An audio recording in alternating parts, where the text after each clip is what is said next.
What I'd like to talk about in today's class is the concept of collection management, which is a chapter in the book. We'll talk about the different aspects of collection management. I will mention the book to a certain extent, even though I will try to go beyond what is in the book. Now, at the beginning of the chapter, Holly Hibner and Mary Kelly mentioned that they were asked by a board member when the library would stop buying books. Now, what I would tell you is, in regard to that, is to remember the Ragathon's 5 laws, 5 library laws, that every book has his or her reader, and every book its reader, and the library is always growing.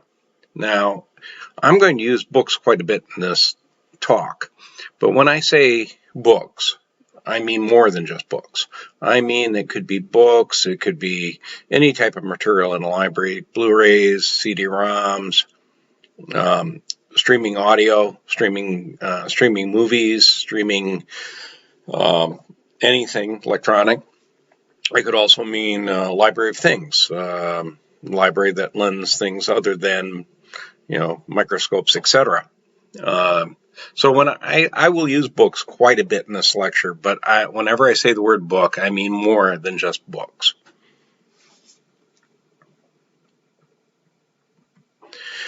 So what I'm going to do is I'll talk first about Chapter 3.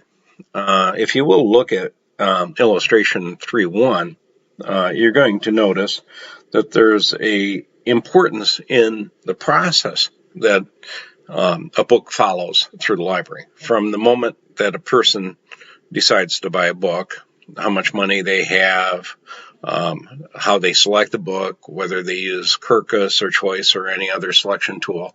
But ultimately, a person's going to decide, I want this book. I want this book in hardcover. I want this book in softcover. It doesn't really matter, but they know exactly what they want. So it'll go through a process such as acquisitions. Now, acquisitions is going to determine where to buy the book. Now, you may find, a selection librarian may find a book at a particular location, at a particular price, but when it goes to acquisitions, they're going to go for the cheapest route that they can get the book from. You may, as a selection person, you may decide that the book costs $30, but when it goes through acquisitions, they determine it's $28 or something. Generally, acquisitions very good, and they're going to spend a lot less money than a selection person might find the book for. I would recommend, I know there are institutions where a person selects and purchases the book, but I would recommend that it goes to another person, if possible, who has a handle on all the resources the library may use to get something, because they often find the best price for it. Now, there are libraries, of course, where one person does everything in getting the book, but it is the acquisitions department is very good. Now, what's also going to happen is going after the book is received by acquisitions orders the book, and the book is received, it goes through processing. In other words, someone's going to have to unpack the box the books are in, and they're going to have to physically process the book. One of the steps being cataloging, making sure that the book is cataloged correctly, and processing, making sure that the book is labeled and has all the property stamps for something. This, of course, being a physical something. Ultimately, what's going to happen is, while 3.1 talks about the organization, it is important to know who the people are, essentially, because it's going to have to be cataloged. It's going to have to be processed physically to be able to be put on the shelf in the proper location as the library has chosen. And then the next one is going to have to be looking at the book, using the book. The user is going to have to locate the book, and then the user is going to have to borrow the book or use the book, and then ultimately the staff is going to have to look at the book and determine the status. Is the book needing to be kept or withdrawn? And then officially it starts all over again. And now, mind you, it's a never-ending cycle. It's also a cycle that goes through several renditions before any particular rendition happens. But what you're doing with illustration 3.1 is you're looking at the life cycle, essentially, of the book. Now, 3.2 takes the library as a guidance for how the library systems fit within the realm of the community and all the aspects that take place, such as the external, the users, the internal, or the next level, which covers things like state libraries and legal issues, and then finally within the selection. So everything is within a category of itself. The outside community, which may include the users that use the library, but also include the users who could use the library but chose not to for whatever reason. And then, of course, then there's the various realms of society that, such as legal issues and such, that surround actually ordering the book. So when you look at management, you're looking at much more than those aspects in particular. Now, there are other issues that we need to consider. Issues for directors and heads of collection. Issues such as the cost, budgets, and different things. These things that affect directors also affect the head of collections, or the individual collections.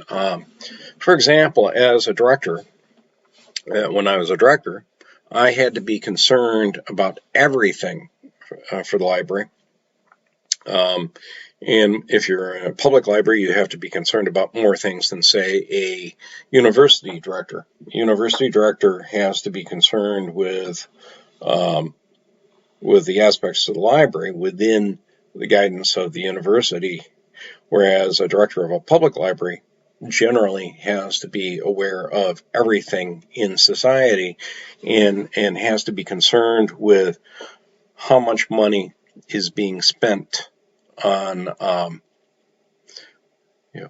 staff raises, paying the bills, heating, electric, and all these various factors before they can determine how much money goes to people for collections.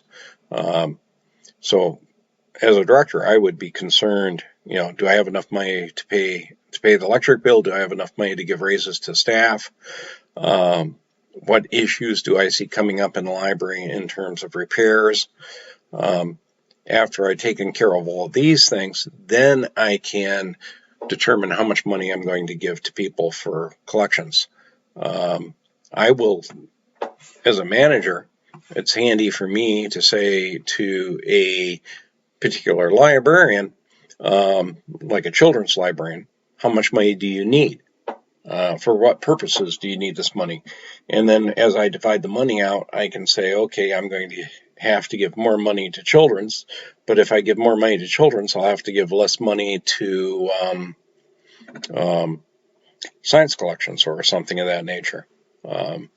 So I have to divide the money up fairly among people, but I also have to consider what aspects of the collection need greater attention.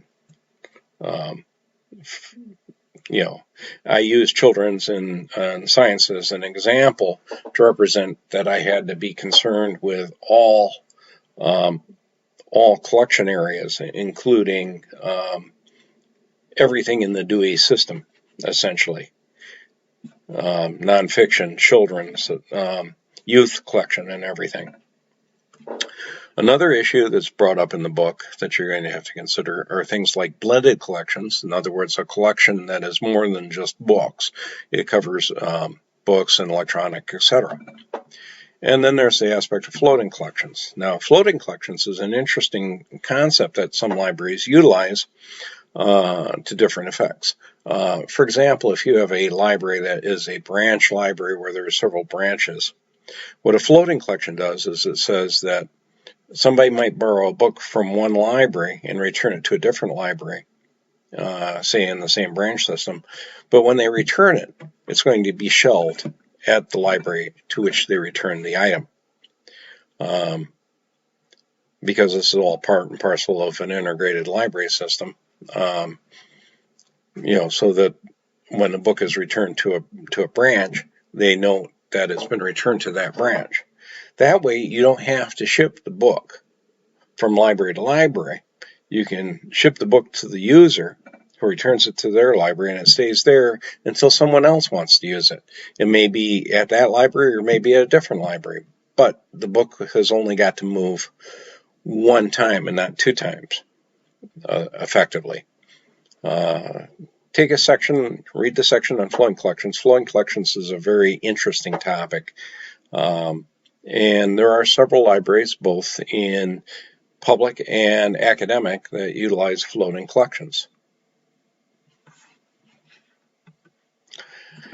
Now, many of these topics, while I can talk about them in brief, will be raised during the discussions. I would hope that I may be brief on some of my lectures, but I hope that what I talk about will raise questions in discussions. We may talk quite a bit about floating collections, for example, or we may have to talk about different things. The one section I talk about a little bit about, the section, the figure 3.2, you can consider that many of those areas will be talked about as separate sections within the course. Again, if you have any questions, feel free to email me or post on the virtual office. I will answer those questions. I also read all the discussions, and I will post comments on the discussions. And if people raise questions in the discussions, I will know that there's something that needs to be covered in greater depth, and I will talk about those in the discussions as well. Thank you very much.